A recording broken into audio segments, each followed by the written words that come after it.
లేదు. ఇది కేంద్ర మంత్రి కిషన్ రెడ్డి స్టేట్మెంట్. ఇదంతా కూటమి ఎంపీల ప్రతాపం అనేది మద్దతుదారుల హడావిడి. అధికారంలోకి వచ్చి పట్టుమని 10 రోజులు కాలేదు. ఇంకా చంద్రబాబు నాయుడు లేదా పవన్ కళ్యాణ్ వెళ్లి ఢిల్లీలో అడుగు పెట్టలేదు. కేంద్రం మీద ఒత్తిడి తెచ్చిన సూచనలు లేవు. మరి అమ్మకం ఎలా ఆగింది అంటే బీజేపీ ప్రభుత్వం తమ భాగస్వాముల మనోగతం మేరకు ఇలా డిసైడ్ అయింది. నిజంగా ఉక్కు అమ్మకం ఆగిందా? కేంద్ర మంత్రి ఏమన్నారు? ఉక్కు అమ్మకం ఇప్పట్లో లేదు అన్నారు. అంతేకాని అమ్మకం నిలిచిపోయింది అని చెప్పలేదు. ఆ సంగతి అలా ఉంచితే ఇప్పుడు విశాఖ ఉక్కు పరిస్థితి ఎలా ఉంది? వెంటిలేటర్ మీద ఉన్న పేషెంట్ పరిస్థితిలా ఉంది. ముడి సరుకు లేదు, ఉత్పాదన సగానికి సగం పడిపోయింది. ఆ ఉత్పాదన వల్ల కూడా ఆదాయం రావడం లేదు. ఇప్పటికే పెట్టుబడి సాయం చేసిన వారు పట్టుకుపోతున్నారు. విశాఖ ఉక్కు ఉద్యోగుల పిల్లల కోసం ఏర్పాటు చేసిన 2 స్కూళ్ల విషయంలో చేతులెత్తేసి మీ దారి మీరు చూసుకోండి, జీతాలు ఇవ్వలేమని చెప్పేశారు. మరోవైపు విశాఖ ఉక్కున ఉన్న ఒక్కో ఆస్తిని సైలెంట్ గా అమ్మేస్తున్నారు. తాజాగా హైదరాబాద్ లో ఉన్న స్టాక్ యార్డ్ ను అమ్మకానికి పెట్టేశారు.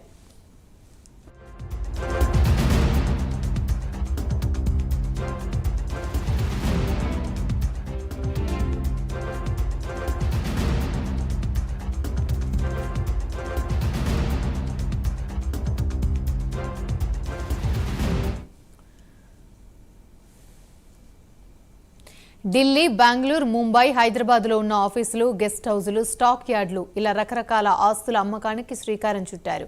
హైదరాబాద్లో ఆస్తులు అమ్మితే ఎంతొస్తుంది? మహా అయితే 500 కోట్లు. అదేమన్నా పట్టుకెళ్లి విశాఖ ఉక్కు కోసం వాడతారా? సమస్య లేదు. విశాఖ ఉక్కు రెక్కలు ఒక్కొక్కటిగా స్మూత్ గా సైలెంట్ గా విరిచేస్తూ వస్తున్నారు. లెక్కల్లేని పక్షిలా ఎగురుతుంది అనుకుంటున్నారు. విశాఖ ఉక్కు అమ్మకాలు తెలంగాణలో సాగించాలి అంటే స్టాక్ యార్డ్ అవసరం లేదా? మరి ఎందుకు అమ్మేస్తున్నారు అంటే దీని వెనుకున్న అర్థమేంటి? విశాఖ ఉక్కు అమ్మకం ఆగలేదు, కొనసాగుతుంది అనే కదా.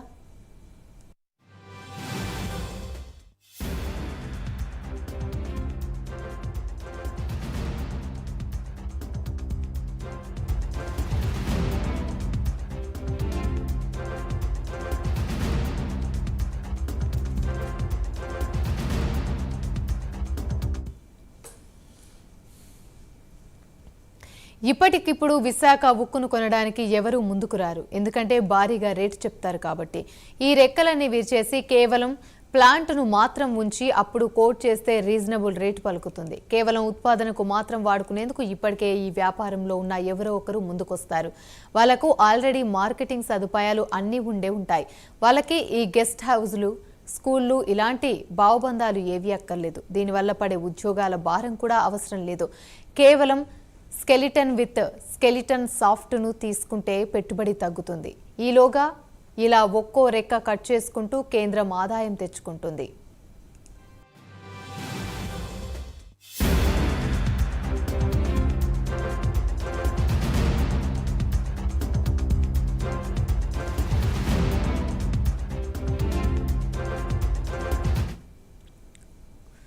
రైట్, ఇక ఇదే అంశానికి సంబంధించి మా ఏపీ బ్యూరో రాజు మరిన్ని అప్డేట్స్ అందిస్తారు. రాజు చెప్పండి, విశాఖ ఉక్కు అమ్మకం ఇప్పట్లో లేదు అని చెప్పేసి చెప్తున్నారు. దీనికి సంబంధించి అప్డేట్స్ ఏంటి?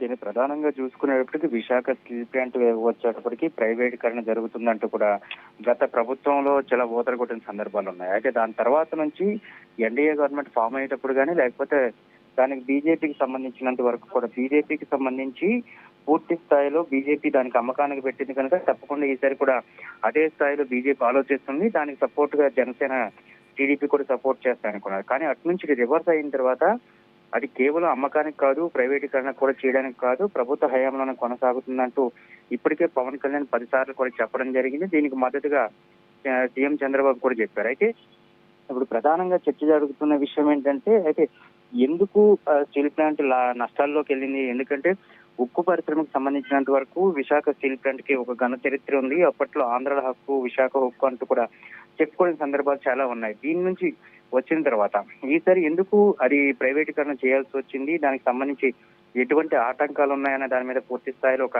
అధ్యయనం చేసే ప్రక్రియ అయితే మొదలైంది. దీన్ని చేసిన తర్వాత దానికి కోల్ సమస్య చాలా ఎక్కువ ఉంది. అదేవిధంగా ఏదైతే ఐరన్ కి సంబంధించి రా మెటీరియల్ సప్లై చేయడంలో ఇబ్బంది జరుగుతుంది కనుక ఈ విశాఖ స్టీల్ ప్లాంట్ కు సంబంధించినంత వరకు అది నష్టాల్లో ఉందంటూ కూడా ఒక అధ్యయనానికి సంబంధించి ఒక రిపోర్ట్ అయితే పవన్ కళ్యాణ్ అదేవిధంగా చంద్రబాబు నాయుడు తెప్పించుకోవడం జరిగింది. దీన్ని ఎన్డీఏ ప్రభుత్వంతో భాగస్వామి ఉన్నారు కనుక నరేంద్ర మోడీతో కూడా ప్రధానమంత్రి నరేంద్ర మోడీకి కూడా చర్చించడం జరిగింది. వీళ్ళంతా చర్చించుకున్న తర్వాత దీన్ని ఏ విధంగా లాభాల్లోకి తీసుకొస్తే బాగుంటుంది అన్న దాని మీద ఒక సారాంశం దానికి సంబంధించి కూడా అధ్యయనం జరుగుతున్న పరిస్థితి అయితే కనిపిస్తుంది. అది కాకుండా ఇప్పుడు తాజాగా వెలుగులోకి వచ్చిన అంశం ఏంటంటే వైఎస్ఆర్ కాంగ్రెస్ పార్టీకి సంబంధించిన కొంతమంది నేతలు అదేవిధంగా కొంతమంది కావాలని చెప్పి కుట్రపూరితంగా గతంలో ఏదైతే విశాఖ స్టీల్ ప్లాంట్ భూములు అది చెన్నైలో ఉన్న భూములు కావచ్చు లేకపోతే హైదరాబాద్ కి సంబంధించిన హైదరాబాద్ లో ఉన్న 10 ఎకరాలకు సంబంధించిన గోడౌన్స్ కావచ్చు వీటన్నిటిని కూడా అమ్మకానికి పెట్టారు అంటూ కూడా గతంలో జీవో జారీ అయిన మాట వాస్తవం. కానీ ఆ జీవో గతం నుంచి ఇప్పటి వరకు చూసుకునేటప్పటికీ ఎక్కడ కూడా పాస్ అవ్వలేదు. దానికి సంబంధించి నిలుపుదల చేయాలంటూ కూడా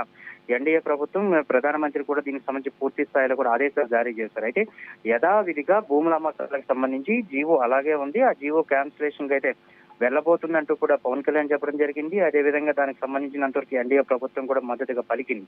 అదే దాన్ని ఆసరాగా తీసుకొని ఈ రోజు ఆ భూముల అమ్మకానికి జరుగుతున్నాయి కనుక తప్పకుండా విశాఖ స్టీల్ ప్లాంట్ వైజాగ్ వాసుల నుంచి చేయి జారిపోతుంది అంటూ కూడా వాళ్ళ ఆ తప్పుడు ప్రచారాన్ని ఎత్తుకునే ప్రయత్నం చేశారంటూ ఎన్డీఏ ప్రభుత్వానికి సంబంధించిన నేతలు టీడీపీకి సంబంధించిన నేతలు జనసేన నేతలు కూడా చెప్పడం జరుగుతుంది. ఎటువంటి సందర్భంలో కూడా విశాఖ స్టీల్ ప్లాంట్ అనేది విశాఖ వాసుల చేతిలోనే ఉంటుంది. ఆంధ్ర ప్రజల హక్కు అది. దానికి సంబంధించినంత వరకు పూర్తి స్థాయిలో పోరాటం చేస్తాను. పవన్ కళ్యాణ్ కూడా చాలా స్పష్టమైన ఒక ఆదేశాలు జారీ చేయడం జరిగింది. ఒక స్పష్టమైన విధి విధానాలు రూపొందించుకోవడం జరిగింది. ఎందుకంటే ఒకవేళ కానీ విశాఖ స్టీల్ ప్లాంట్ కానీ ప్రైవేటీకరణ చేసినట్లయితే దానికి నేను ప్రతిపక్షంలో అంటే నేను మిత్రపక్షంలో ఉన్నప్పుడు కూడా నేను ప్రతిపక్షంగానే వ్యవహరిస్తానంటూ కూడా ఆయన చెప్పిన వ్యాఖ్యలు ఈరోజు గాజువాక ప్రజలు కావచ్చు విశాఖ ప్రజలు కావచ్చు వీళ్ళందరూ నమ్మారు. నమ్మిన తర్వాత వాళ్ళందరికీ ఓట్లు వేశారు.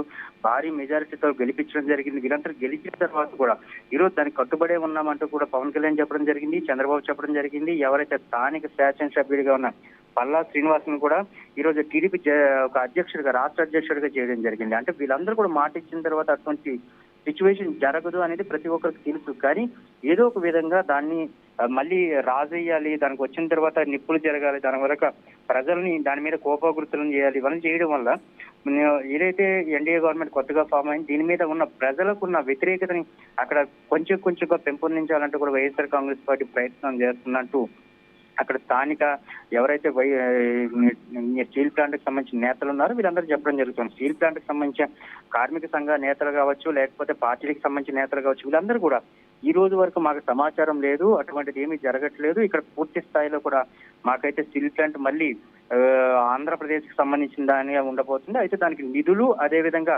ముడి సరుకులు సమకూర్చాలి. ఈ విధానంలో మాత్రమే మేము అందరం కూడా చర్చలు జరుగుతున్నామని చెప్తున్నారు. అది ప్రధానంగా చూసుకునేటప్పటికీ గంగవరం పోర్ట్ కు సంబంధించి ముడి సరుకు కానీ సప్లై చేసినట్లయితే తప్పకుండా మళ్ళీ స్టీల్ ప్లాంట్ మళ్ళీ పూర్వ వైభవం సాధించగలుగుతుంది. మళ్ళీ అదే స్థాయిలో కూడా ఈ రోజు వరకు ఉత్పత్తి చేయగలుగుతుంది. మిగతా రాష్ట్రాలకు దేశాలకు కూడా ఇక్కడ నుంచి ఇనుము సప్లై చేసిన సందర్భాలు ఉన్నాయి. అటువంటి సందర్భం మరోసారి కలుగుతుందంటూ కూడా అందరిలో ఆశాభావం రేకెత్తిస్తున్న విషయంలో ఆ విషయంలో అందరూ కూడా ఆనందంగా ఉన్న విషయంలో ఈ రోజు కావాలని చెప్పి ఏదో కొంతమంది చెప్పిన మాటలను ఎవరూ నమ్మొద్దు అంటూ కూడా చెప్తున్నారు. అయితే ఏవైతే భూములు వేలానికి పెట్టారని చెప్పి దుష్ప్రచారం జరుగుతుందో దానికి సంబంధించిన పూర్తి స్థాయిలో కూడా ఏమీ లేదు.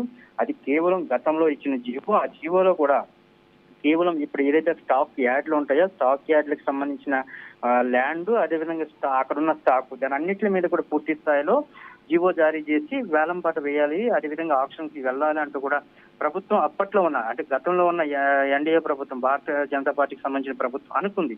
కానీ దాని నుంచి విరమించుకున్న సందర్భం అయితే చాలా ఉంది. ఎందుకంటే అదే కానీ జరిగి ఉంటే ఈసారి భూములు వేలంకి వెళ్ళాలి, అదేవిధంగా స్టాక్ యార్డ్లను ఖాళీ చేయాలని చెప్పారు. కానీ స్టాక్ యార్డ్లను ఎక్కడే ఖాళీ చేయలేదు. సేమ్ ఎక్కడైతే స్టాక్ యార్డ్లు ఉన్నాయో అదే స్టాక్ యార్డ్లకు మళ్ళీ ఇక్కడ విశాఖ స్టీల్ ప్లాంట్ స్టాక్ ను పంపించడం జరుగుతుంది. అది చెన్నై కావచ్చు, హైదరాబాద్ కావచ్చు, విశాఖలో ఉన్న 8 స్టాక్ యార్డ్లు కావచ్చు. ప్రతి దాంట్లో కూడా మళ్ళీ స్టాక్ ను పంపిస్తుంది. అక్కడ నుంచి క్రయ విక్రయాలు అయితే యథావిధిగా జరుగుతున్న సందర్భం అయితే కనిపిస్తుంది.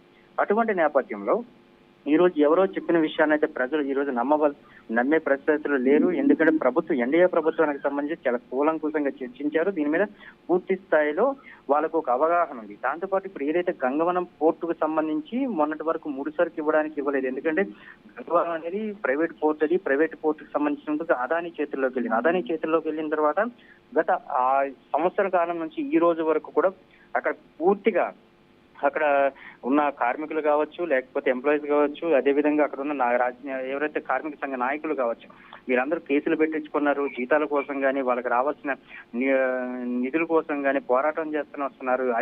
అది కాకుండా ఇప్పుడు వరకు వచ్చేటప్పటికి కేవలం స్పష్టమైన ఆదేశాలు జారీ చేశారు. దాంట్లో గంగవరం పోర్టుకి సంబంధించి కార్మికులకు ఎటువంటి నష్టం కలిగించం, గంగవరం పోర్టుకు సంబంధించినంత వరకు వచ్చి మళ్ళీ అదే ఎక్కడైతే ఎక్స్పోర్ట్ జరుగుతుందో దాని నుంచి అంతా వచ్చిన తర్వాత తప్పకుండా దానికైతే విశాఖ స్టీల్ ప్లాంట్ కొన్ని గనులు కూడా కేటాయిస్తామని కూడా చేసాం. ఎందుకంటే దీనిలో ప్రధానంగా కావాల్సిన గనులు. ఆ గనులు లేకపోవటం వల్ల మాత్రమే విశాఖ స్టీల్ ప్లాంట్ ఈ రోజు వరకు కూడా నష్టాల్లోకి వచ్చింది.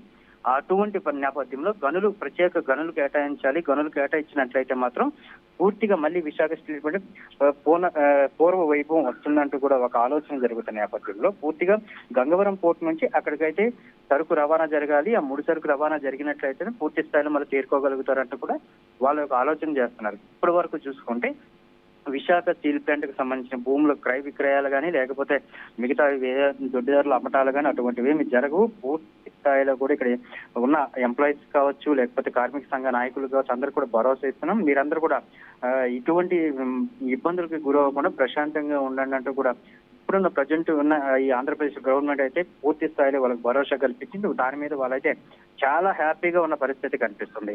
కానీ ఇటువంటి దాన్ని కేవలం కొంతమంది మనసులో కానీ మెదడులో కానీ పెట్టి కావాలని చెప్పి వాళ్ళని డైవర్ట్ చేసి ప్రభుత్వం మీద వ్యతిరేకత కలిగించాలి కావాలని చెప్పి. ఎందుకంటే ఇప్పుడు జరుగుతున్న మిగతా విషయాలు బట్టి చూసుకుంటే ప్రభుత్వం చాలా ట్రాన్స్పరెన్సీగా ఉంది, పారదర్శకంగా ఉంది. ఎందుకంటే పవన్ కళ్యాణ్ సంబంధించి ఏవైతే శాఖలు ఉన్నాయి ప్రతి శాఖలో కూడా పూర్తిగా కూడా అధ్యయనం చేసుకుని అక్కడ జరిగిన వాస్తవాలు ఏంటి, జరగబోతున్న వాస్తవాలు ఏంటి, అసలు ఏ విధంగా అయితే ఆంధ్రప్రదేశ్కి మేలు జరుగుతుందన్న దాని మీద ఆయన ఒక విధంగా చేస్తున్నారు. చంద్రబాబు కూడా చాలా పూర్తి స్థాయిలో ఏపీ డెవలప్మెంట్ కోసం ఆయన దృష్టికి కేంద్రీకరించిన పరిస్థితి కనిపిస్తుంది. ఈ విధంగా చేయటం వల్ల ఈ రోజు తప్పకుండా ఈ స్టీల్ ప్లాంట్ ను కూడా అభివృద్ధి చేయడానికి వాళ్ళ కొంత స్థాయి శక్తులు కూడా ప్రయత్నం చేస్తున్నారు. డెఫినెట్ గా అది జరుగుతుంది అనేది మాత్రం విశాఖ వాసుల ఆకాంక్షను చెప్పుకోవచ్చు మనం.